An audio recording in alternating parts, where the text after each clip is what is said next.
కోట సత్తెమ్మ కోర్కెలు తీర్చే కొంగు బంగారం, వరాలిచ్చే చల్లని తల్లి. ఆ తల్లి దర్శనం ఎంతో అదృష్టమని పెద్దలు చెబుతుంటారు. అందుకే ఏపీ, తెలంగాణతో పాటుగా ఇతర రాష్ట్రాల ప్రజలు అమ్మవారిని దర్శించుకొని ఆధ్యాత్మిక ఆనందం పొందుతుంటారు. కోట సత్తెమ్మ ఆలయం నిడదవోలు సమీపంలో ఉంది. శంకు చక్రాలను, గదను ధరించి అభయముద్రతో దర్శనమిస్తుంటుంది కోట సత్తెమ్మ. తూర్పు గోదావరి జిల్లా నిడదవోలు మండలం తిమ్మరాజుపాలెంలో సత్తెమ్మ అమ్మవారి ఆలయం ఉంది. ఇక్కడికి ఏపీ, తెలంగాణతో పాటుగా ఇతర ప్రాంతాల నుండి కూడా భక్తులు తరలివస్తారు. ఇక్కడ అమ్మవారు 10 అడుగుల ఎత్తుతో భక్తులకు దర్శనమిస్తుంది. ఒకప్పుడు నిడదవోలును రుద్రమదేవి భర్త వీరభద్ర చాణక్యులు పరిపాలించేవారు. నిడదవోలును కోటగా ఏర్పరచుకొని అనేక యుద్ధాలు చేసేవారు. ఆ కోటలోనే అమ్మవారు స్వయంభూగా వెలిసిందని పెద్దలు చెబుతారు.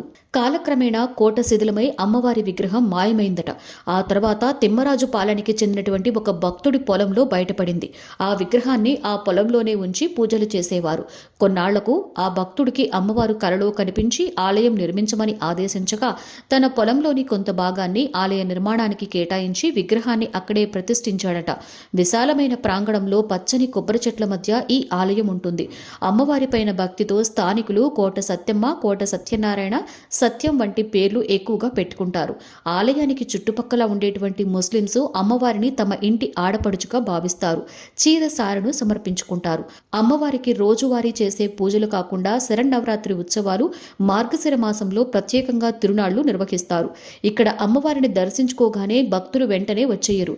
సంతానం లేనివారు ఆ ప్రాంగణంలో ఉన్న సంతాన వృక్షాన్ని పూజిస్తారు. ముడుపులు కడతారు. పిల్లలు కలిగాక అమ్మవారి సన్నిధికి వచ్చి నామకరణం చేసుకుంటుంటారు. తులాభారంతో మొక్కులు తీర్చుకుంటారు. పెళ్లి కాని వారు అమ్మవారిని పూజిస్తారు. పెళ్లయ్యాక మళ్లీ వచ్చి మొక్కులు చెల్లించుకుంటారు. ఈ ఆలయానికి రావాలి అనుకునేటువంటి భక్తులు రైల్లో నిడదవోలు రైల్వే స్టేషన్లో దిగాలి. అక్కడి నుండి 3 కిలోమీటర్ల దూరంలో సత్తెమ్మ ఆలయం ఉంటుంది.